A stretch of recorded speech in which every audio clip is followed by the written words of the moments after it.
Hi everybody, Jason Klamm here. Real quick, before we get to the episode, I just want to remind you, if you go to youtube.com/comedyonvinyl, you will be able to find some full video episodes of the show. There are some older episodes that are just audio that we've thrown a logo on as video just so YouTube people can find the show. But also, starting with episode 167, our first History of Firesign episode, you get full motion video if you go there, all up at youtube.com/comedyonvinyl. Please subscribe to us, tell people about it. This is an easier way for a lot of people to find us if they don't listen to podcasts. It would be really great. And this episode I can actually monetize because there are no clips, and you'll find out why in just a minute. With my sort of secondary intro that I did on the spot. So enjoy this episode. Please tell people to find it. Go watch it. It's fun to watch Phil, and this does have a genuine visual element to it. He's showing us something the whole time and showing us bits and pieces of everything that happened in his life in 1967. So enjoy this episode with Phil Proctor and Firesign's archivist Taylor Jessen. I'm Jason Klamm, and this is the Comedy on Vinyl podcast. Hey everybody, we intended this to be a discussion of how can you be in two places at once when you're not anywhere at all. Guess what happened? Not that. Phil has this wonderful notebook, and that's for the next hour. You're going to watch him talk about his 1967 calendar. Everything, yes, his calendar. Everything that happened in 1967. When I say everything, I mean everything. His haircuts are detailed. To me? My accidents. His accidents. Rain! Every time he knocked down a carport. Lots of great stuff. So that's what you're watching. We will pick up on this album shortly, but enjoy the following episode. We're recording, and but we do not have to get started until you're ready. But I'm ready. I'll never be ready, okay. So we can start whenever we want. You have a bunch of things there. Well, if you want to explain what we're doing, I don't want. I don't jump want to in to anybody. Oh my God! The year is 1969. The album is How Can You Be in Two Places at Once When You're Not Anywhere at All. The artist, Z with an S, the Firesign Theater. Spelled properly on the album cover this time. My guess. Yes. That's right, for a change. Phil Proctor and Taylor Jessen. Taylor is here drinking a beer. Phil's also drinking a beer, but he's flipping through some papers. Well, no, these are not your papers. Taxes. You're doing your taxes. No. This is the only record I have of what I was doing from 1967 to 1968. Sure.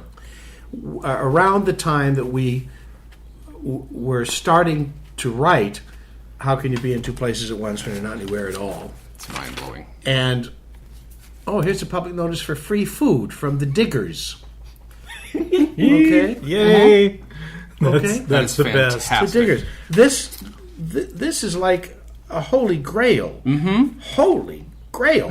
And here was the... Did you know you had this? What? Did you know you had this? I did, but okay. I decided for this interview tonight, because I can never remember anything, that it might be wise to see if I could find some tracking of what I was doing then. Uh-huh. And these years yeah. are so extraordinarily full that it absolutely is blowing my mind. Yeah, here, for instance, I just opened to July the 2nd, and it says The Love-In, Oz. And I guess this was the famous... No, that was March. What was it? I don't know what other Love-In you might have done in July. Here, Chad and Jeremy, 8 o'clock.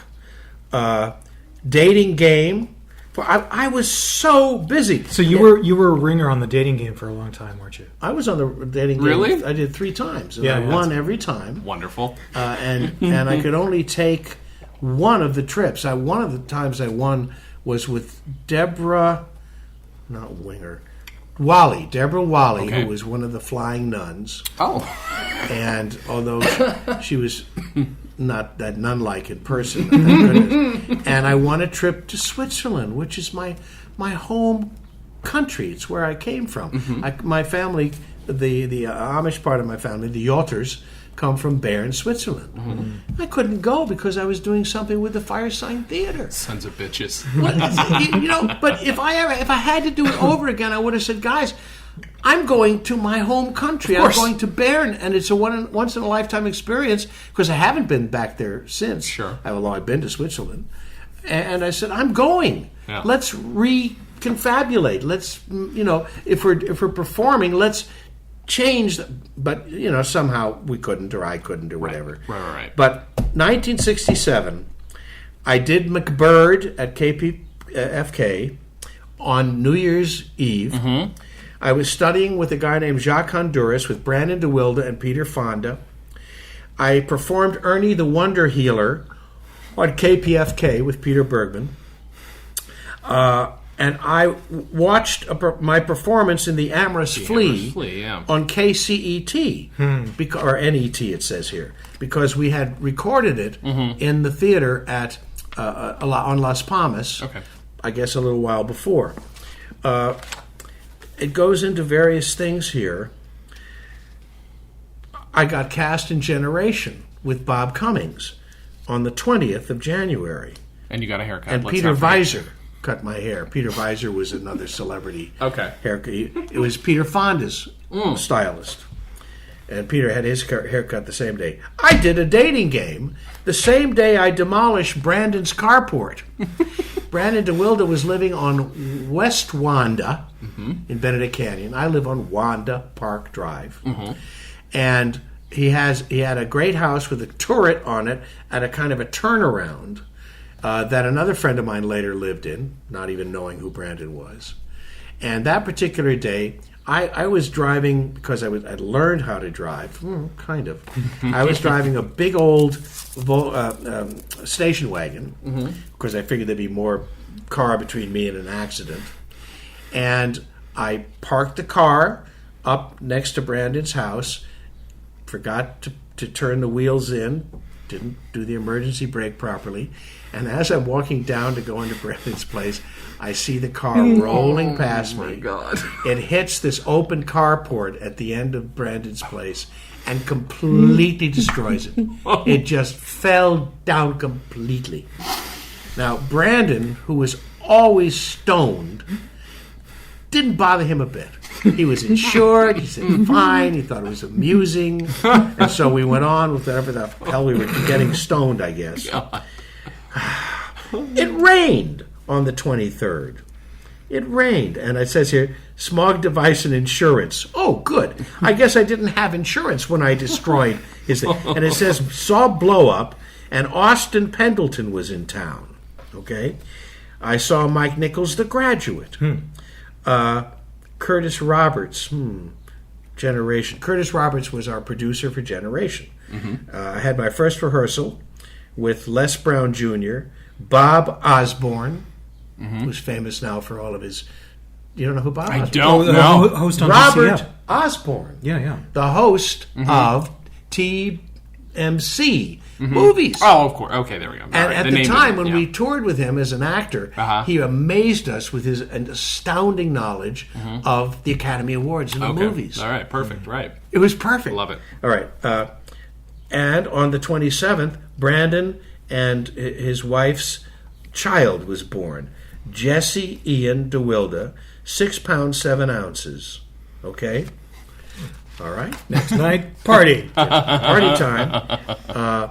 Then I flew on the 29th to Palm Beach, Miami and Palm Beach, where we rehearsed Generation with Bob Cummings and his daughter Melinda Cummings. That's right.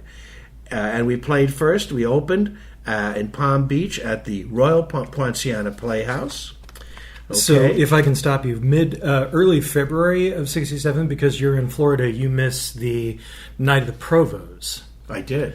on On KPFK, KPFK. where a guy who was kind of rubbing Peter the wrong way because he said, "Oh, I'm in with the Provos," and Peter had been in with the Provos in Amsterdam 2 years earlier. Right. And he was like, well, shit, you're kind of nudging into my territory there. And he came on Radio Free Oz and did did a sort of yes man thing. He came on and said, this guy from Provo said he represented Provo, said he had some electronic music to play, and he proceeded to play an open reel of commercials that were taped off of commercial AM radio. Oh, really? And they started taking some phone calls, and people started calling in and saying we dumped some joints in the library book drop at A, B, and C. And at the end of after an hour and a half, some other people in this Provo group came into the studio, took out Peter, moved him into another room, and proceeded to sign off. They removed him. They didn't take him out. They didn't kill him. By today's vernacular, you have to be careful what you say here. Very polite. Peter, can you please go along with our little happening here prank and go into the other room? And they signed off with the national anthem 8 times. That's right. And then shut down the station. That's right. Oh my God. That's right. That was a very famous and infamous event at KPFK. How late in the year are you? Okay, so you said this is around the time when you start writing the first album, correct? I'm not sure. I'm waiting to see. We're going to find out. On the 13th of February, I appeared at the Coconut Grove Playhouse, and I mailed $125 to Chase Manhattan Bank. That's excellent. 1967. That was a fortune. Peter saved all of his receipts, in case you were interested. Saved them in the archive, which is now taking up space in the Firesign archive. Very important. Thank you, Peter. Now, here we saw in Miami Frank Sinatra perform at the Eden Rock, apparently. And then we had a day off. Good. I mailed $354.56 to Chase Manhattan Bank. Whoa! Okay, 26, we played in Fort Lauderdale at the opening season of the Parker Playhouse, built by Zev Buffman, who had sent me out previously on other tours with Goober, Ford, and Gross Music Circus on the East Coast, doing plays like Brigadoon with Pat O'Brien, Finian's Rainbow with Pat O'Brien and Brigadoon and other things. And many years later, I performed on the same boards at the Parker Playhouse, still produced by Zev Buffman, in the BBC Murders, which was a hybrid radio show of the original BBC radio broadcasts written by what's her name? Agatha Christie. Oh yes, I remember. Okay, I think we talked about. Yeah, this. we talked not about on this before. Performed by my wife Melinda Peterson. So it was in '67. That's wonderful. that I did that. End of run. Okay, Cheryl. Oh yes. We met. Les Brown Jr. and I got along like two old brothers, and we were driving along the street in Florida somewhere, one of the cities, and in an open convertible, rented convertible. And there were these two really knockout girls walking along the street on the sidewalk. And all of a sudden, the two girls stopped in their tracks and turned and looked at us. And we stopped and went over and said, "Hi, who are you?" One of them was named, I guess, Cheryl Height. Trying to remember. There were and they were both stewardesses. They were steward-I. And we entered into a relationship with them that continued for many years. When I was living in Encino, renting a house with Jeremy Clyde, this wonderful, crazy house with the Olympic-sized swimming pool and the bomb shelter and the tiki bar and the flaming, the ape cage and the flaming fountain. What world did you live in? I lived in the world Jesus Christ. of fucking Hollywood, man. Of the late '60s sexual revolution, man. Yeah, but and we had these topless parties, which is easy for us. Sure. By the pool every weekend, and it was gorgeous. It was just great. It was such a wonderful time. We kept our pot in the bomb shelter. Some local kids once broke in, and we the cops let them out, but we talked to them and said, no, don't do that now. You get your own pot, you nasty kids. And in any event, how did I get there from here? I don't know. Cheryl. So these girls ended up living in the house. Helen Height, that was her name. Okay. Helen Height, a stewardess. I love it. And Cheryl, I can't remember her last name, but she later became like the mayor of New Mexico or something. The mayor of some city in New Mexico. Really, she did. I swear to God. And they were living there. Okay. Plus, as well, Sharon McCann, who later was the psychic girl who told me about the gangland shooting. Oh, yes, right. They all lived there in this complex that we had because it was a huge house with 7 or 8 rooms and 12 bathrooms and a pool to pee in and everything. It was great. So anyway, I flew to New York City, and my dad flew to Caracas. Says my dad flew to Caracas. I stayed with my mom on the 11th of March, and my dad flew to Caracas. I don't know why. Right. And I stayed with Diana Dew, who invented the electric dress. Yes. And who had been Brandon's girlfriend before me. Okay. It's kind of great hearing you talk about her and then seeing her name written down just in this is crisp. This has not been. It doesn't look like this has been cracked in 50 years. I'm telling you, this stuff Sorry, is 49. just amazing. All right, what is St. Patrick's Day? I deposited $87.89. Okay, Happiness in the Flashing Loft. This is when I was with Diana Dew, the inventor of electric flashing clothing. There was a lot of flashing going on in those days. And then called California, and there was a human being. The human being. That's -in. ringing a bell. Who hosted that? Because I'm not sure. It wasn't a Bergman joint. And this No, it is wasn't. when is it? March It's March March 26th. 67. Sunday. Wait a minute. Easter. No, Easter that's Sunday. it. No, that's it. That's Peter's being. This is the one. Okay, so it's And not. if you've been, I wasn't there. No. Well, wait a minute. No, I was if you, in Diana Dew at the time. I see. Okay, so but if you were in Florida and New York and everything, but I thought you played a poet on stage. That was different. That was the first Lovin'. But that's the first Lovin'. No, End of no, March. it wasn't. The first Lovin' was the Lovin', which I think I mentioned earlier. I played Ya vas lublю, which means I love you, in Russian. Ya vas lublю. And I was dressed up like a Russian poet with orange glasses and everything, and I did some kind of poetry with a Russian accent. In any event, Expera Puritanius was the name of Diana's company. Oh yes, I remember you All mentioning right, that. yes. All right, what else? Annette Grant. Moving, cleaning apartment, sublet. Helen Height, there she is. Cheryl. Oh, here's her name. Cheryl. What does that say? Bjorn? That does look like maybe Brune, Brune. Brune? Is that possible? Cheryl Brune?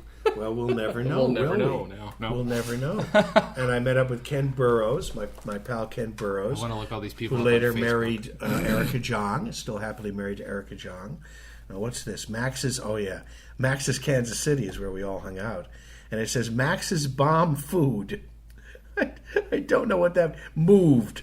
I closed up my beautiful third-story walk-up brownstone in New York Oh, so this on is- West 11th Street, just a few doors up from the White Horse Cafe, okay, and moved into, 312 West 11th Street. And then it says unemployment. Oh, I went to the unemployment. Those are the days. Helen Hayes auditioned for West Coast Rep. At the Helen Hayes Theater, I auditioned for the West Coast Rep. April 5th. To Tell the Truth, Paraphernalia Show, taping, Annette Grant, Rain. Got me. And I was there. Okay. All right, let's see, what else? After Strike ended. The After Strike ended on April the 10th. What After Strike? I don't remember that. Calm Before the Bomb. Reading a play by John Wolfson. Okay. All right. I'll stop this in a while because it's probably boring to everybody else. No, it is interesting though, and it's also what's great is it's proof that your other memories weren't complete bullshit. Like some of the stuff you're saying is written down. A complete bullshit. And here it says The Coast Calls. That was the day that I told you. I'm sure I talked about this. Did a nice little drawing about it. That was the day when Peter Bergman, when I knew that my relationship was over with Diana.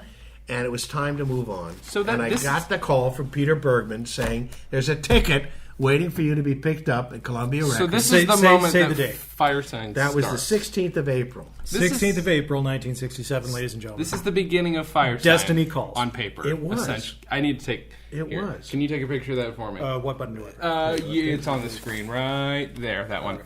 That's... I think my nipples are hard. Like, it's just one of those things, it's very... Like, this is like... that's wonderful.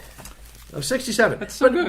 But Firesign we'd already been doing stuff. Sure, yeah, yes. But like, this was like the record. The first record. Of course, yeah. This Okay, is now let's see. of the Firesign the world knows. The Lankies, goodbye. I flew out on the 22nd, and then I have Cabaret and McBird. Just talking And, about oh, God Cabaret, knows. that makes Oh, me Susan Anspach. Oh, there was Susan Anspach.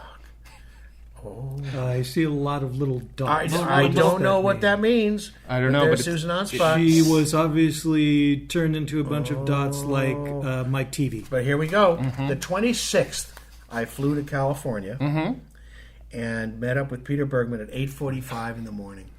He drove me to his home. 26th April. Yeah, April 26th. KRLA. Okay. And then UCLA. There it is. Bronislav Kompost.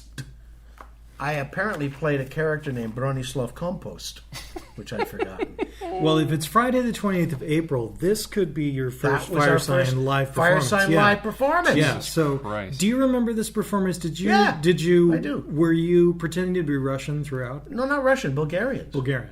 Yeah. And we never, all speaking with accents of some kind of sort. Indeterminate Eastern European. European. Okay, sure. And because we knew that they didn't understand what we were saying, Yeah. when we were speaking our we did a kind of a mime improv. Okay. And at the student union, right? Student union. And it worked. And then I have, let's see, after this I have Barbara Smith. Okay, anyway. KRLA, Oz. Sunday the 30th. I played Sergeant Gary Croft, Combat a Go-Go. Okay, good. Does this one exist, Taylor? Are these all archived? Oz. I don't know some of them. So much Oz recording I just session. transferred all of David's tapes, so if anything Okay, comes that these I were the recognize- first recording sessions. Drop pictures off at Blake. Apparently I read for Blake Edwards for The Party. Didn't get the Oh, part. wow. I'm so sorry. I didn't get Interesting. it. But anyway, skip meeting. I don't know what that means. But we were starting to record. Okay, Barbara Smith. So we're in April. Oh, beginning of May. May. I feel like 6th. I feel like I should ask Barbara since you narrowly Barbara Smith. since you narrowly missed working with Peter Sellers. Did Yeah. you ever meet him? No. No. I met his daughter, remember, Victoria Sellers, when she opened a whorehouse on our street. That's right. I think I you told have you mentioned that this story, before. right? Yes, you did. Yeah. Yes, But I you never met opened a Never whore. met him. So that was as You close as I ever know, got. like you do. You know. Aha! Yes, Ye please. Sorry. Pleasure Fair. You pleasure. On the 7th. Okay. Now, Dave Osmond has a connection to it because he was married to Patterson. I think that was her married name after she left David. But her husband, Patterson, started the commercial pleasure fairs. But that was where we first performed Waiting for the Electrician or Someone Like Him. Oh, and I see all of the people I was studying with, if this is indeed correct, with Honduras were there. Sue, Diane, Big Sue, John R., John H., etc., Brandon DeWilde, and Peter Fonda. Story Meeting 11. Recorded Oz. Sunday, May 7th. Another Day on the 9th. Meditation. Cyrus's Place. Ye Fair canceled. Okay. KRLA, Oz. Oh! Dave Crosby. This was the day that that Peter overdosed on brownies. Peter overdosed on brownies on May the 14th, Mother's Day. Mother's Day, Sunday, May 14th. We were doing a Radio Free Oz show live, and Dave Crosby was our guest. Oh my God. And Brooke was there, Brooke Anderson, and Peter had eaten too many brownies and started crying Oh, no. during the breaks. Oh, no. And said, I can't do it. And so Brooke drove him home, and Crosby said, well, the Wizard of Oz has just taken off in his big balloon. So Phil, you and I will have to carry on in the happy old land of Oz, and we did. We improvised. And then I have here Dave Osmond's KPFK on the 15th. Don't know what that means. Oz recorded voice track mantras. Oh, mantras and the chakras. And here we go. The mantras and the chakras. Right? Yeah. The cut track from Electrician. A cut track from Electrician. And then 18th here it says recorded the first part of Electrician. Wow. What date is this? The 18th of May. Then I have drive to Pasadena in a steaming Jenny, and my car died. Oh, no. And I got a haircut. This is so California. If I can just jump ahead 3 years, Sure, Phil, when jump. you were on Radio Hour on KPPC, Yeah. there was a moment when Bergman started this improv about being a drug taker, a drug tester for the U.S. government. Yeah, drug and tester. he pretends to pop some things, and Austin says, "Now you're a federal agent, and you're in charge of the," and Bergman just cries and falls apart, and everybody is laughing their asses off. And this is why, to the guys in the room, this was so funny, is because Bergman was intentionally going back to. Oh, he was memory replaying of his that thing. his meltdown. His meltdown. I was a victim.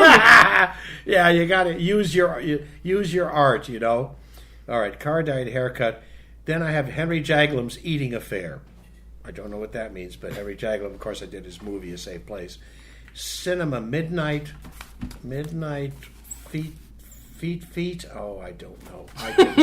I don't know. And let's see. Oh, and there's Barbara again. And let's see. Okay.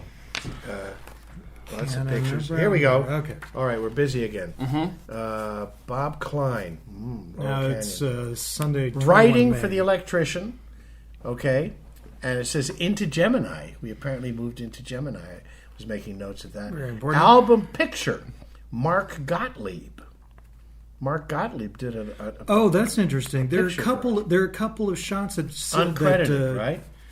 Well, I can't remember, but there are a couple of snapshots that survive from that. You're all just wearing kind of hip-ish. David's wearing like a white turtleneck or something, and you're all standing by a wall. Sounds like it. But this was the bunch of photos which were taken, Here which we go. were later collaged. I found it. Writing on the 27th of May. The Lovin'. Yavas Lubliu, Soviet poet. There we go. At Elysian Park. 27th of There May, it is. 1967. There it is. That was I guess all the others were dress rehearsals. Okay. So the Love-In at Elysian Park was on the 27th of May, 1967. Got it. Yavas Lubliu and the El Cid Symphony performed on the last Radio Free Oz on the 28th.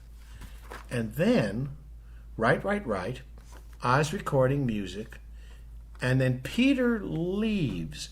Now, was that when he was going off to Turkey to do his research on the movie with Brooke? Ooh, it could be, or that Oh, could no, reference it to. says didn't happen. Okay, so that's probably referencing going to KRLA, dropping KPFK. I don't know. No, it says Peter leaves, take car to Peter, didn't happen. On Memorial Day. Why can't I remember it? All right. Beach Day. Good, great. Recovery Day. Brooke had an accident, Volkswagen accident, on the 4th of June, and we were recording at Oz recording at 1 a.m. I don't know what this all means. And then KPFK, Grant Brooks and Dave Osmond. I don't know what that means. Bill McIntyre. The Theater of Being. Richard Harris, Party. Bill McIntyre. She let him continue. Is this the party No where he left black the cake out in the rain? Paramount. That's all I need to know. Is this- Well, I guess this is the first time that we connected with Bill McIntyre. So it's Tuesday, 6th of June. Okay. And here, Peter and Brooke to Turkey. Aha. All right. On the 8th, Thursday, the 8th of June. So they left on the Thursday, the 8th of June for Turkey. And the next day, 2 days later, I had my aura reading, and I have the tape of that aura. Yes, You do? I'm afraid he too does. cowardly to listen to it. Oh no! I had to. I remember my lower chakra was blocked, but hey, it still is. That's all right. Aren't we all? Built porch. Don't know what that means. Okay, what else? Ice Station Zebra. Okay. I saw a screening of Ice Station Zebra on June the 12th. Now, the reason I'm laughing about that is... Ice Station Zebra. Yeah. Is Pat McGowan. that, you know... Okay. I've been working in Palm Springs, raising money for Des Arts Performs by performing recreations of old radio shows. And Ron Masak and I have been recreating the Who's on First routine with Abbott Costello. Well, this was Ron Masak's big movie, Ice Station Zebra, which he talks about all the time because he was working with, famous now, with many famous stars, and one in particular, Rock Hudson. Okay. Hudson. And I never realized that I saw a screening of it. I have to tell him on June the 9th. Oh my God! I tell you, the world is so amazing. I'm pretty sure we're going to do 2 episodes today. One is okay. One is Phil's notebook, and the other one is the album. It's okay. This is great. I love this. And then Yes. I was hired to go up to the Monterey Pop Festival Aha. on the 16th of June and to report live to KRLA radio Yeah. as a roving reporter. And we've got those air checks. Yeah. Oh, you do? Yeah. I met the mamas and the papas there. Okay. What does it say? Phoned in report on the radio. Flew back to L.A. on the 19th.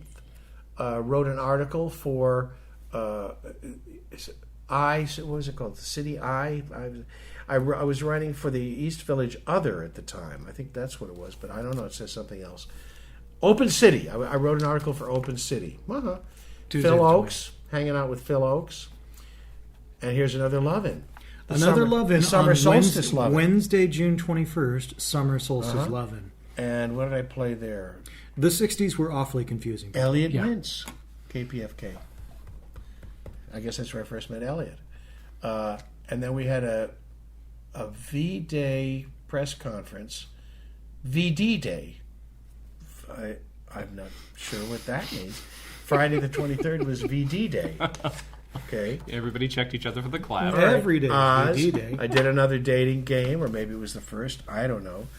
Chad and Jeremy, 8 o'clock. Don't know what that means. Another love-in. Another love-in, ladies and gentlemen. On the It's 2nd of July. 2nd July, Sunday. Okay. Dinner with Les Brown Jr. Day at home. Okay. It's getting less busy. Oh, Jeremy's nude in. See, I told you. There are happy times back then. Jeremy's nude in was on the 8th of July. Okay. And I have Carol in parentheses. You know, I do like that. Remarkably, there's so very few notes about when you're actually writing the album. So, in between being naked and getting very high, somewhere you're writing. Not getting very high, staying. Staying. Okay, very sure. high. You're staying writing very high, staring very high. All right, now this is odd because Oz, Dave, Phil, and Phil, that's me. Yeah. 7 o'clock, Jacques, dinner. See, this is kind of. We have little electrical markings moving Not all across sure- the week of. Not exactly sure what that means because those are obviously lost days. C and J, Chad and Jeremy. 7 o'clock, Oz. Okay, we did the Oz show. 7 o'clock, Oz. KRLA, Oz. 13th of July. This is a Thursday. Are we still talking? Is Oz still a 5-day-a-week thing? I guess it was, and I guess I would show up occasionally. And then there's the Fantasy Fair on Saturday, the 15th of July. Do you know what that is? No. I was going to ask. I don't either. All right. All right. Carol and Kathy. I know who Kathy is. Kathy. Here's Kathy. Let's see. Oh, Kathy Coetzee? Kathy Cozy. Yeah. Whoops. There's Kathy Cozy. She's in the car. Yeah, there she is in the car. Well, In the car, in the gatefold, ladies and gentlemen, I was just of gonna say, the How Can You Cozy. Be album. Nick is in the car with Kathy. Kathy Cozy. My girlfriend. Is mine not a gatefold version? Now I We need have to a. know. There's you only. Although there's this only is the Kathy Is with there? a K. Is there only? Okay, all right, This is good. Kathy with the K. So maybe it was. And I did the dating game again on July the 18th. In Jeremy's. All right. Phil Oakes, Love in Rumble, Jeremy Clyde, Fiddler's Fort, all on Oz, I guess. Oh, there's Kathy with the C. I guess I learned how to spell her name in the few. Gary Usher is in town with the contracts. Oh, here we go. Oh my God! Monday, the 24th of July. for electrician. Wow, the 24th of July. All right, now what happens then? My birthday was on the 28th. That's all it says. Happy birthday. Birthday. Nothing. Okay. The Hate Tapes. David Away, 30th of July. The Hate Tapes. What are the Hate Tapes? I don't No know. idea. Something for Taylor We're to not dig going to be for able now. to Google these things. Ah, for you, but here's Phil. Pastor Flash. Oh, On August the 1st, Tuesday, August 1st. it says Shakespeare audition. Okay. Bank call my agent. Go to the bank. And Pastor Flash got rid of Proteus. Turned it down. Oh, I turned down a play. Okay. 6-1 electrician. Aha, Thursday, the 3rd of August. Of August, and then Electrician. saw an agent. Wrote the Columbia contract. Columbia contract, Friday the 5th. And Ravi Shankar at the Hollywood Bowl. We saw a Ravi Shankar concert on July 4th. Wow. At July? August 4th at the Hollywood Bowl. And the next day, Peter returned from Turkey. 4 with a a.m. leg and a piece and some breast. All right. Then I went to Jeremy's. Let's see what this is. Is another nude in? Hippie, Because- I guess so. Always. Okay. Moved to Phil Austin's.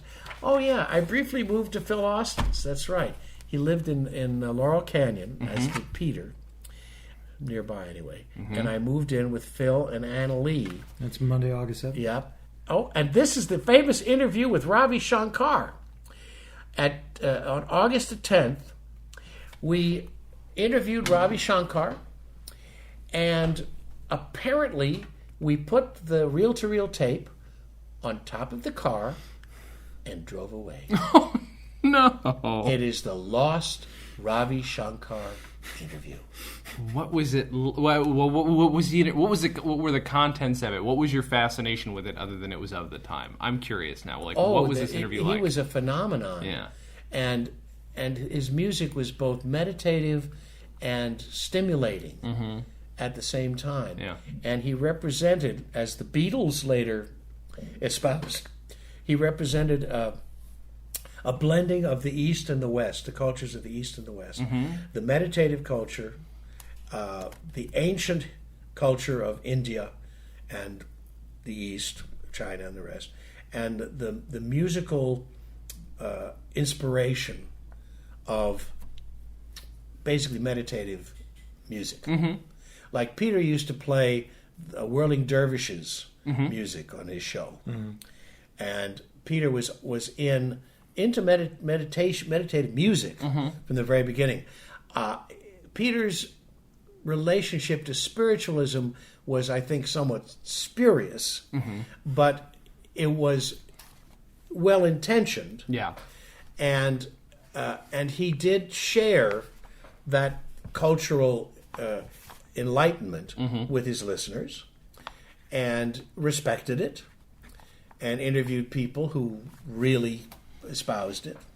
So it was part of the New Age awareness and the opening of the culture to a more global psychic and psychedelic perspective. Okay, which has still influenced us to a great extent. All right, back. I was just looking to forward see into how the if past. you know how long that interview was. It says here, farewell to Phil's summer camp. Now, what do Oh, you he's think? going to go off and do his. It's 67, and he has to go off and do Army stuff. Oh, Austin was in the Army too. Both he and Bergman were. Oh, okay. All right, pick up Kathy and go to Jeremy's. Now, Kathy's relationship with Jeremy Clyde was that she had been in England and had hung out with Jeremy Clyde and Chad and the Rolling Stones and Donovan and his wife and all those people. And she was absolutely in that scene and really introduced me to that whole wonderful scene. And that's how I got to know all those great people. This says, Oz views the news on the 13th of August. And last weekly show, in answer to your question. I don't know if that means 5 days a week or just... All right, let's see what else happened here. This is about the time when we considered going to the Magic Mushroom. Maybe. Let's see what happens. I caught a cold on the 15th of August. Great. All right, let's see what else. Dinner with Tom Clyde. I don't know these people. Meeting with Jeff Gold at Kathy. I don't know any of these people. Call Cassius Weathersby. No idea. But here's the number. Here's the phone number. I Let's can give him a try call. it. Opening of series. Spectrum. I vaguely remember that. Lunch with Beverly. No idea. All right, 18th, the Jokers, Jeremy and Stephanie. Good luck. Okay, 19th, Jeremy. All right, oh, good. Getting busy again here. Here we go. Bob Klein. Bob Klein became a very famous erotic photographer. Okay. And I think he's still doing incredible erotic Sunday, photography. 20th of August. Oz. We did the Problem Solvers show. Oh, we've got 20th of August. Got that. You got it. Got the last 2 hours of it. Good. Anna Lee back. Phil's first wife. Dinner at the Highlands. Great. 2 o'clock to 5, Firesign sound effects session for Oz. Do you see how casual it all was? Yeah. It wasn't like, okay, and we're going to make the record. Right. No, it was Yeah, like, yeah. hey, what are we going to do today? Oh, we haven't done the sound effects yet. Oh, okay. Can we get some studio time? Yeah, sure, man. Who knows? God. All right. Standard radio. I don't know what that means. CBS. Don't know what that means. All right. Lunch. The Universal. Peter's Place for dubbing and interview. Okay, fine. Kathy's birthday, spelled incorrectly, on the 26th of August. Kathy's now, married to John Sebastian. Okay. And has many beautiful children and all that. Jeremy, Dottie, Annalie, Kathy, Carol, Richard. Volkswagen. Rehearse scene. Don Schwartz. Moved to Encino. That's when I moved in with Jeremy on the 29th of August. And then I did the dating game the next day at So ABC. did you get paid to do the dating game? I have to yeah. assume, yeah? So, okay, like an okay amount of money? Every union member was paid to do it. Sure. Yeah, that's great. Okay, and I don't know if I don't know what happened there. Sunday in New York scene at Paramount. What? 4:30. Sunday in New York was the first movie I ever made, and it was a scene with Jane Fonda in a rowboat passing by, kind of with Jane Fonda. And it says here, Sunday in New York scene, Paramount. Boy, I have no idea what that means. There's Bob Klein again. Okay, getting near the end of this. Volkswagen, furniture, Mary Kirkland, Jeremy returned from England, I guess. KPFK, Catherine Cozy. It looks like her handwriting. Yeah, she was in New York, I guess. So Kathy wrote in her New York address. She was at 135 East 61st Street. And her number was... And her phone number is BU8 0894. Butterfield 8. Butterfield. Nice. That was the old days when you had... Yeah. Oz meeting and writing session. Billy James. Huh? Next day I sold my car. So it's September of 67 and you are still considering yourself the Oz Firesign Theater is what I'm seeing. You haven't taken out Oh, yeah, right. You are writing Oz in all these little, That's right. these little moments. Okay. On September the 11th, I was cast in Who's Happy? I think it's Who's Happy Now? Who's Happy? Gordon Davidson directing it. Paul Aaron at the Amundsen Theater. Wow. And here we had another session. From 2 to 5, Oz, Columbia. Wednesday the 13th. Session, Wednesday the 13th. At 11, I had a Who's Happy rehearsal. I was understudying wonderful actor's name I can't remember. And that's it! Oh, no, there's a lost week. Whole lost week, Wow. September Lost week. 17th. September Oh, it's 17th and really 23rd. high or really getting Picks laid. up again on the 24th where I had 2 accidents. Oh, shit. Because of course you did. 2 accidents. After a week like that, Jesus Christ. And then there's more blank space. And then there's the Dylan tape. And Don Stewart, who I just read an obituary for. My God. Car broke down. First rehearsal, Dylan tape. Did you get another car? Because you sold your car. By that time, I don't know what car I was driving. Or whose. Or if you were insured. No, Dylan tape. I do remember. I have a tape somewhere of Dylan being interviewed. Mm-hmm. And he is so absolutely ahead of everybody there. Mm-hmm. And, and so revealed and so present and so talented that it is amazing. And it's a reel-to-reel tape that I've got somewhere. I might have transferred that. And I don't even... Did you transfer it? You could transfer it. Yeah. I don't even know. I'll look for it. Anyway, and my car broke down. Of course. That's California. All right, here was happening. That was the public notice of the free food at the Hamilton Diggers. Rehearsal. Randy Kirby. Oh, yeah, well, Don Stewart. The first television show I ever did as an entertainer was called Talent 63 on CBS. Don Stewart was the singer on that show. I did a comedy song called The Entertainer, written by Johnny Meyer, and a magic act was done by, who was the crazy lady on Laugh-In with the funny hair thing? Oh, Christ. Not Ruth Buzzy. Ruth Buzzy. Okay. Oh, wow. Ruth Buzzy and a funny heavyweight comedian. This is embarrassing. Fatty Arbuckle. No. Not Jonathan. No. Very famous. Became very famous. He did an act, a magic act. Her name was Shakuntala. And what was his name?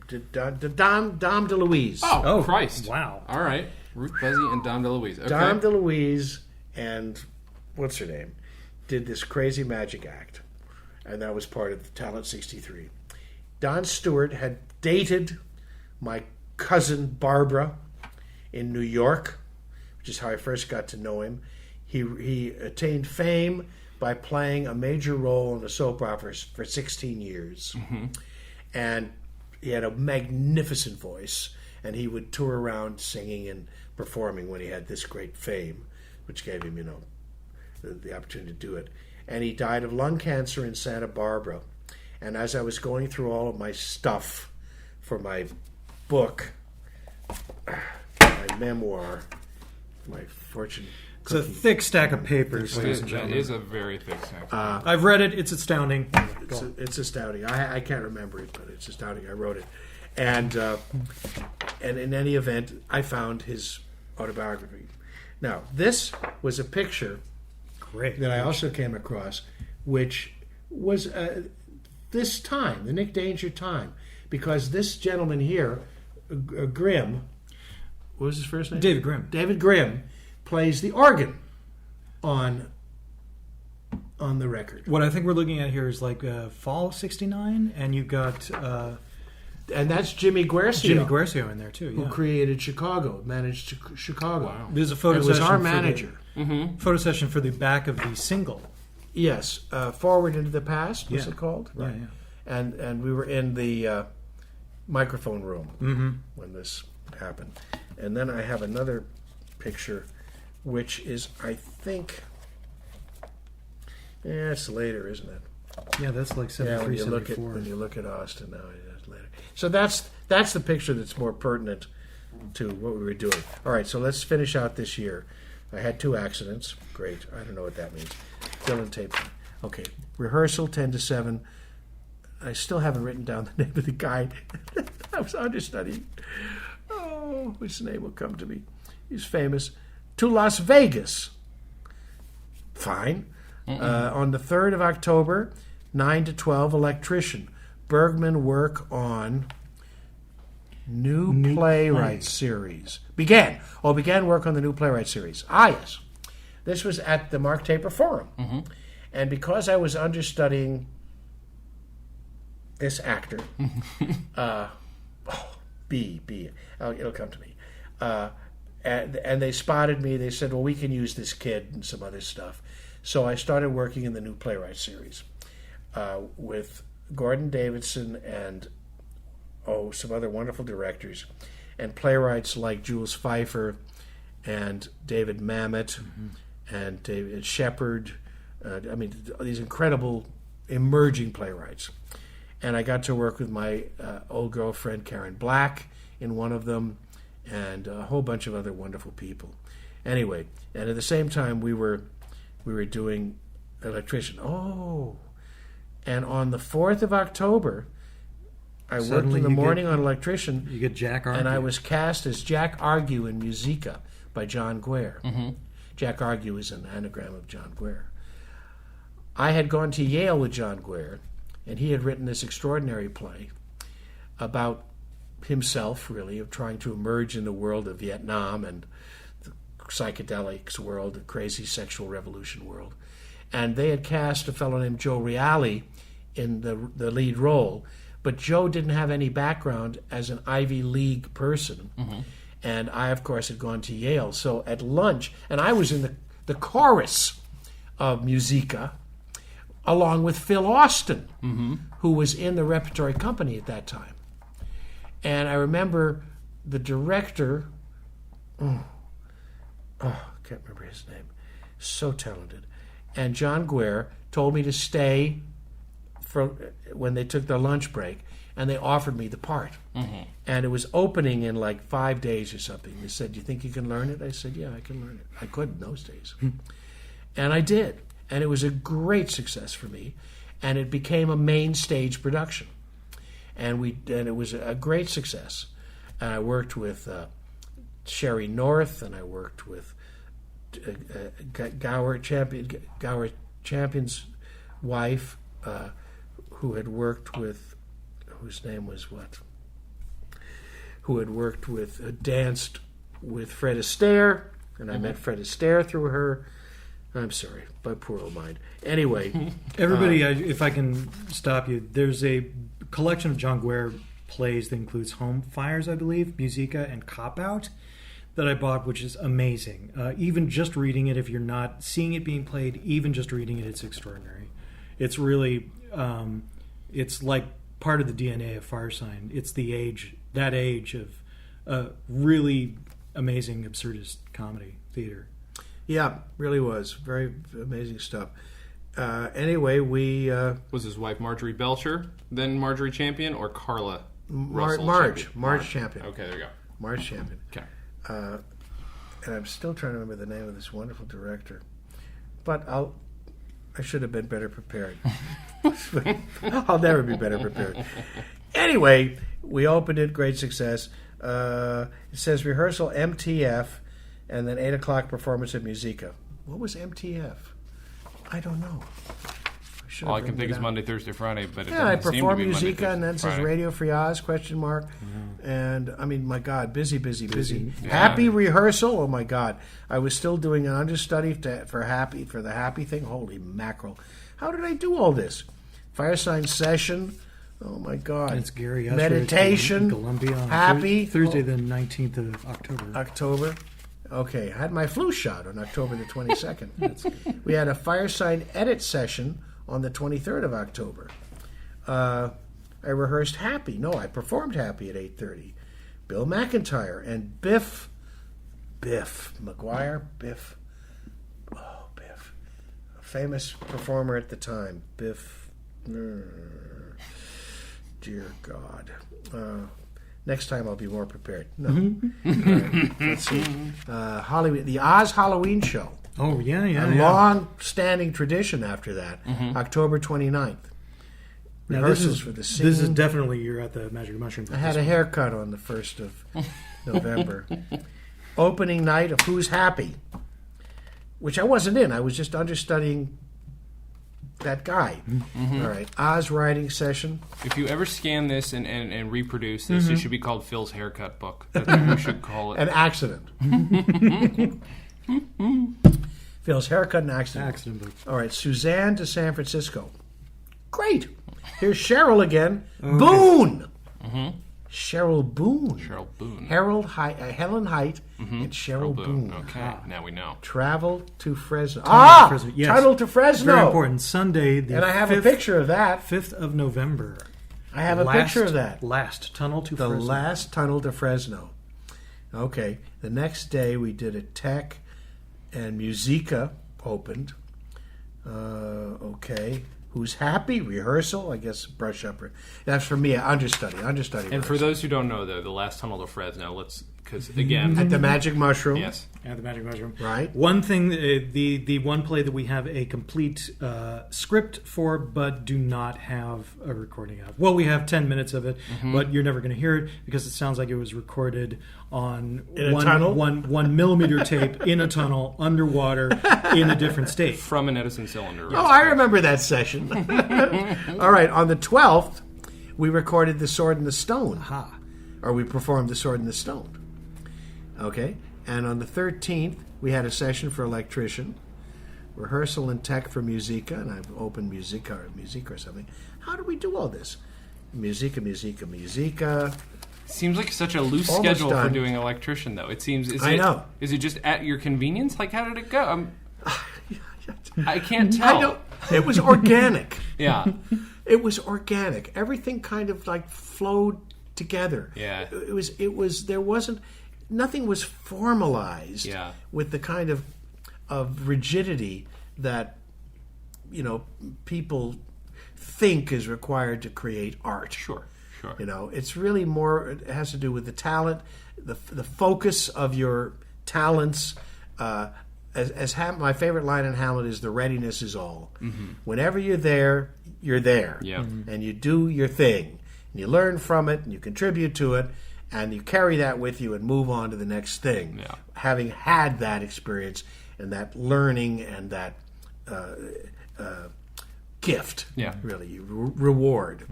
Now, on the 26th of October, we performed November. We performed Phil's Indian play. Perfect timing for Thanksgiving. That was a Thanksgiving play, right? I had a rehearsal for Musica. It says Last Time. Ed Perrone! That's the director. Okay. Ed Perrone. Brilliant, wonderful director. I had so much fun working with him. Who's Happy? Right at Pete's. Rain! Writing at Pete's, 8 o'clock both nights, Wednesday and Thursday. Writing at Pete's after 29. rehearsals of Who's Happy. Okay. All right, we're getting to the end here. December. By the Light of the Silvery. Aha.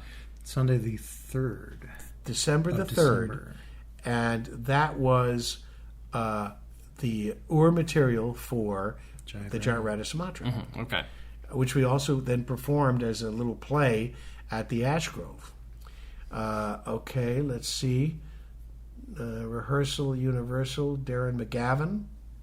I don't know what that means. How was he? Reading with Darren McGavin at Universal. What was Darren McGavin like? The only reason I ask is you always hear Funny. rumors. Yeah? Funny. All right, I'll take funny. Rehearsal of Who's Happy. Something with Jane Dreyfus, Who's Happy. KPFK Benefit, December the 9th. Saturday the 9th. Oh, okay. So it's a live show somewhere, and we've got some photos of that. Okay. And I think you did...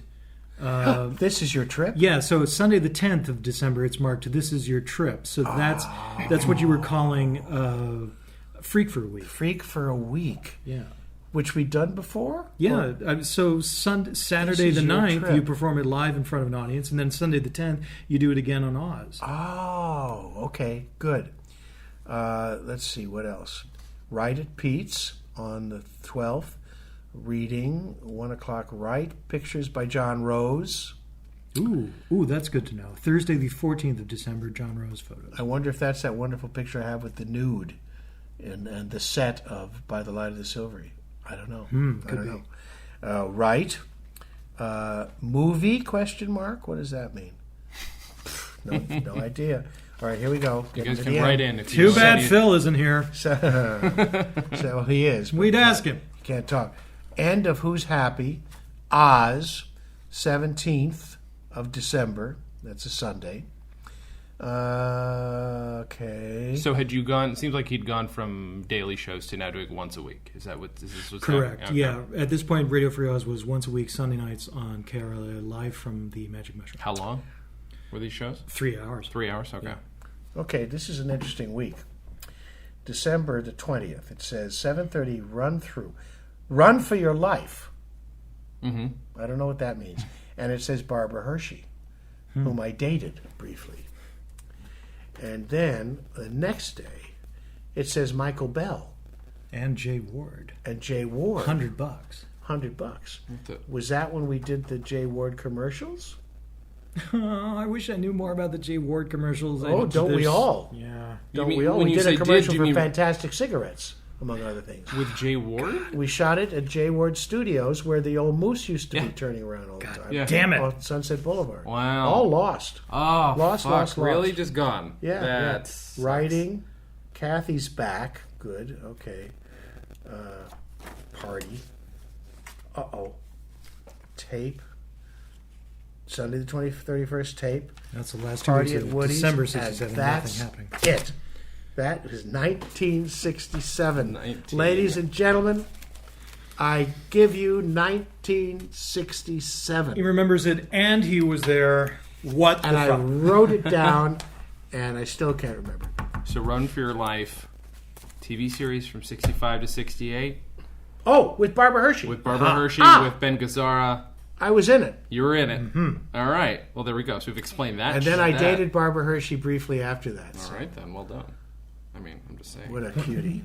She was with David Carradine at the time, who I also had a strange history with. I was for a second going to say I thought you were going to say who else had a crush on. No. Okay. I just thought I'd check. He was a man's man. No Newton. No Newton. Grasshopper. Yeah, A sure. man's man, grasshopper. Now, I also made notes about 1968, the next year. You do not have another notebook like this. Am I understanding correctly? No, This is the I one. don't. God damn My it. notebooks pick up again in like To be fair, that's the 1971. year to have one for. I mean, that's true. That's a lot of that's a beginning of a lot of shit. And I'm amazed at how artistic I was, and all the... What happened? In 1968, the USSR invaded Czechoslovakia. The monkeys were hot. Martin Luther King was killed. The Civil Rights Act was passed. My Lai massacre happened. Robert Kennedy was assassinated when we were performing. Pope Paul banned the pill. Wow. So stupid. The Cray brothers, the Cray twins were arrested. Oh, that's right. The White Album was released. The first 747 appeared. And what's this? Oh yeah, there was an H-bomb test. Color TV was starting to catch on. TV dinners were the rage. And what does this say? Pig Mac. Apollo 7. Mac. I don't know what that Big Macs? the Big Mac. Could be the Big Mac. Who knows? Maybe it was the originally... Big Mac happened. Now, so that's when we were writing this album, Yes. which I think we'll talk about in a future. I think it might have to happen. But can I tell you, this was great because we didn't plan on this. But come on, that's I don't know, It's definitely archival. Yeah, exactly. It's definitely 100%. archetypical and archival. Nobody is going to And I even surprised Taylor, I know. our archivist. Jesus Christ! Now you've got some dates. I mean, Put it on the arc. were any of these dates ever solidified in your brain before now? This is good stuff. I mean, when I was really getting into trying to spelunk Phil's history, probably for the first time when I was doing the Dear Friends package, and that's when I found out that he didn't have the 1970 calendar anymore, which would have, God damn it, The 71? Yeah. Getting dates for these things is amazing. Yeah, that's making me very... It's been so hard. That's why in my memoirs, I do like a disclaimer at the beginning, saying that some of these things may not have happened. Half of what I remember never happened, said Mark Twain. What is reality? Said the Firesign Theater. So I do a disclaimer. Good. You know what though? I don't know. Hey, we've proven it's not all bullshit. I was right. There's a lot going on here. Not happening. What I want to do, two things. I want to thank both of you for doing this because this is always fun. We will. I Thank promise me, you, and I'm people. welcome. You people at home, we will do this album. I promise it'll happen. We will do the album. Taylor, thank you for archiving. You kidding? Like, that's huge. They just threw shit at me that they saved, and I took some notes on it. Thank them for saving it. I would love to see this scanned. But I mean, that's, Yes, honestly, me too. I mean, that should be. Should I put it in the stuff More I'm work giving for you? Taylor. Hey, buddy. Yay! Hey.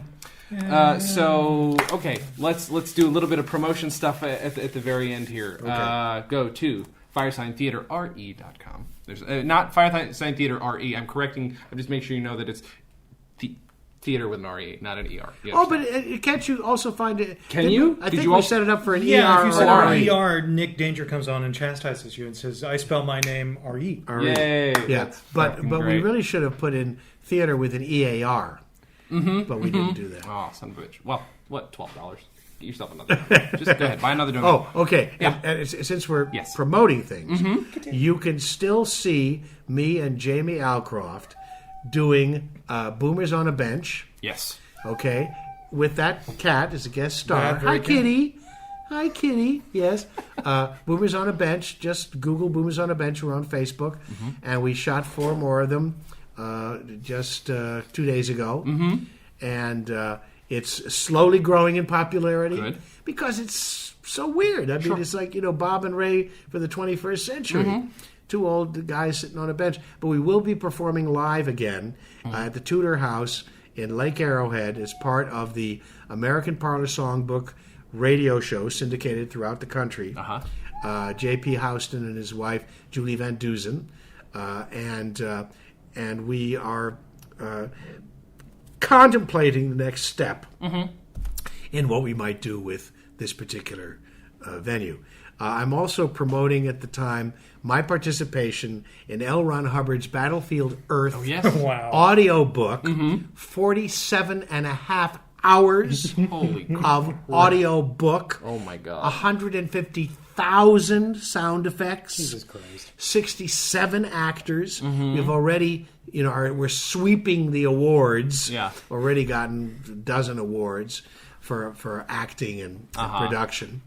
And, For longest thing ever. yeah, and it's really fun because it's not the movie. Right. Okay, Right. The movie's in your mind, and these people that I've been working with over there at Galaxy Press, they really do know how to do audiobook production. And the reason I first got involved with them, besides the fact that I was a science fiction fan of Hubbard's writings, was that I saw that they cared about production, and that they were doing Foley, and that they were doing original sound effects, Yes. and they were doing an original musical score. Yeah, I that's went, key. yes, you got me. Yeah. Let's play. That's wonderful. So I did scores of voices for their first audiobook series, which is basically the golden age of Pulp Fiction. And then my dear friend Jim Meskimen directed this monumental production and cast me in a couple of fun roles. That's great. So, it's just the way it is. In movies, I have a film out now. I don't know where it's playing. It's called The Love Addict. Okay. And I play a kind of a central, more anchored role in this sex farce. And it's an interesting film and a fun film. So the Love Addict is what it's called. If Okay. you see it somewhere, go and support it. You'll enjoy yourselves. And beyond that, I'm working my butt off putting pictures into Where's My Fortune Cookie. That's right. And I'm enlisting the help of this genius to make the book profusely illustrated, Good. I'm excited. as we said. And also, I am working on a Proctor & Bergman script book called Power, which is the transliteration of our absolutely brilliant radio series back in 1991. A great piece. Produced by Ted Bonnet for the Heat NPR series with John Hockenberry. And I'm telling you, returning to the material and hearing it again and transliterating it has been an absolute joy. And I'm finishing it for Peter because he and I were working on it before he passed away. Okay. And after a period of mourning, I said, got to bring this to light. Yeah. It's morning again. The sun will rise on this great project, and you will also be able to get the 64-minute CD or download of the show that Ted Bonnet produced. Oh, that's great. And I'm also then going to transcribe a cabaret version of Americathon. Cool. Really? Which is the version that was witnessed by Neil Israel, who had directed me in Tunnel Vision, and who said, I want to make this into a movie. Yeah. And I despaired of ever being able to do anything with it, although we have some tapes, of course, of the shows. But I found that Neil had done a transcription of our performances. Wow. And it's a big old script. Wow. But I'm going through it and transcribing it now. As it reveals itself to me, I'll see what format I can put it in. Yeah. But I have a contract with Bear Manor Press for both Power and for Americathon. Wow. So those will be the next projects that will come to print Great. at the beginning of next year. And David Osman is working on a project for them, for Bear Manor Press, which combines the scripts of The Odyssey, Saucer, which he wrote with Phil Austin, and what's the other one? Well, those are going to be hopefully combined in a sort of Dell double, in the double obverse, where it's two front covers, Saucer and Odyssey, combined in one book. And then David's finishing up the Fighting Clowns story. That's it. Oh. The Fighting Clowns in Hollywood. So The extraordinary. story of our writing years doing these things. Great. For which, as he said, he decried to me, there's no pictorial evidence that we ever did this. Right. Because we were basically sitting in, offices writing. We were over at the MTM studios. Really? David, who we called the Colonel at the time, was sleeping on the couch in our studios. I was going through it, my first divorce. Yeah, man. I think it was my first divorce. Oh my God, what tumultuous times. And we were writing this really funny shit, which should have become a movie. Yeah. And could have become a movie if they had CGI Right.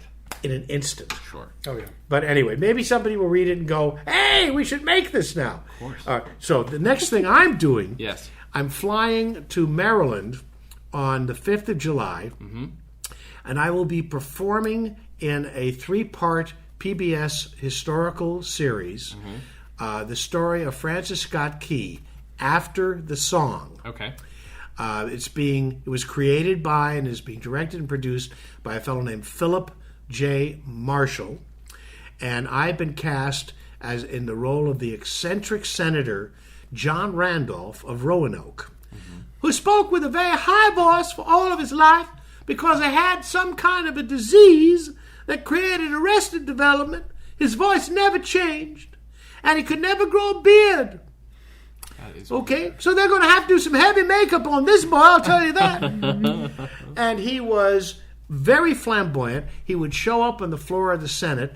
This is on the beginning of the 19th century, 1800 to 1833, in riding clothes, high-heeled boots, or riding boots and spurs, a riding whip, with his 2 white Afghan hounds at his side, who were controlled by his lover and his favorite slave, Juba. Wow. And he'd harangue them with his shrill voice for 8 hours sometimes, for the various causes about slavery, against slavery, and how to deal with the change. Should they colonize them and send them away, or should we integrate them into our society?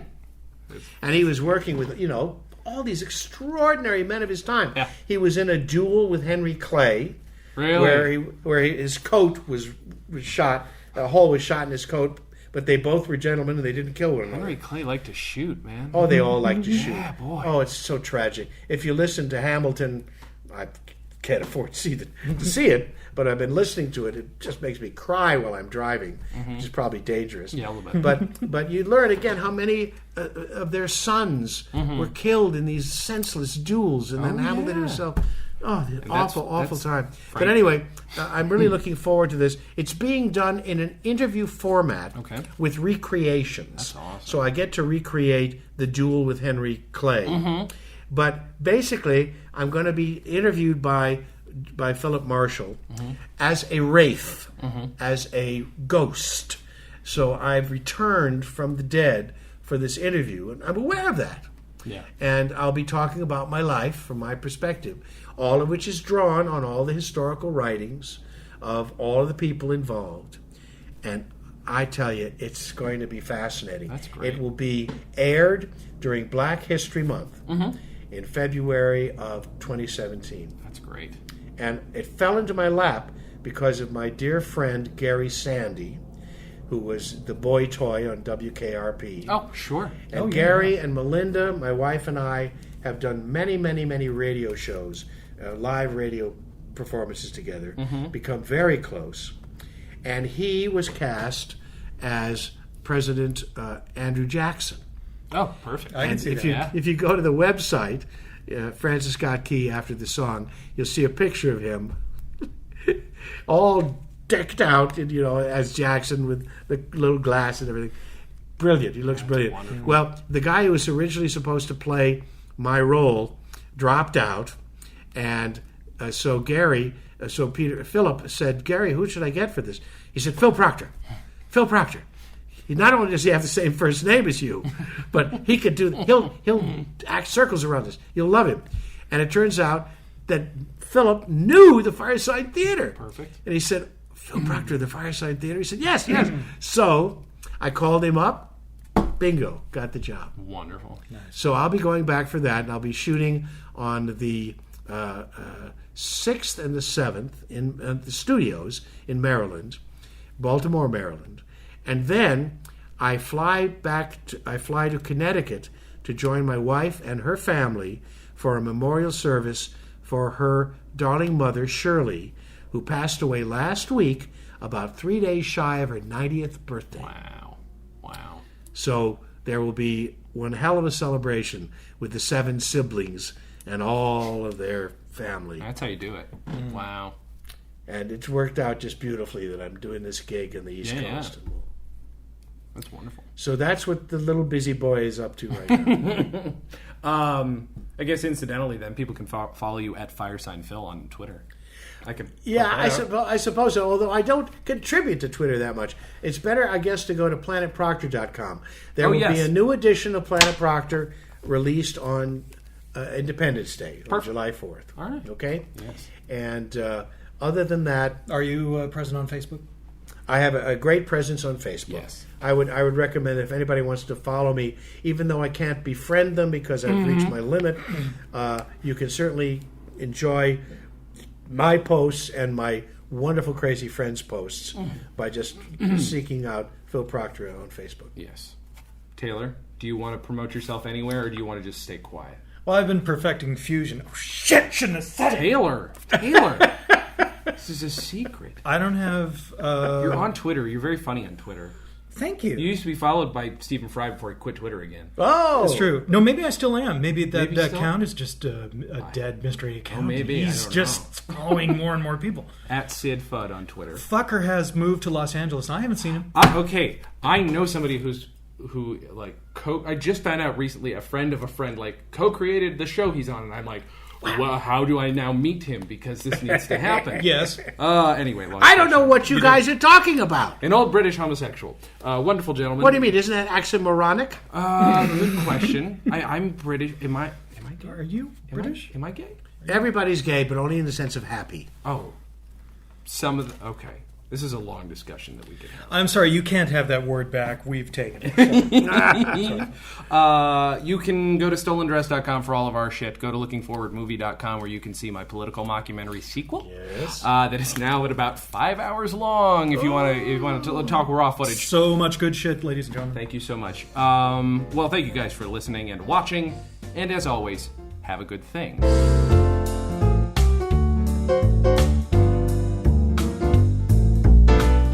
Comedy on Vinyl is a production of Stolen Dress Entertainment. It is produced by Mike Warden and is hosted and edited by Jason Klamm. Our theme song was composed and performed by Richard Levinson. Please visit stolendress.com to listen to our other podcasts, read our blogs, read our tweets, watch our videos, and read our books. Please subscribe on iTunes, and if you like us, give us a 5-star rating and a nice review. You can find us on facebook.com/comedyonvinyl, Twitter @comedyonvinyl, and find everything else at comedyonvinyl.com.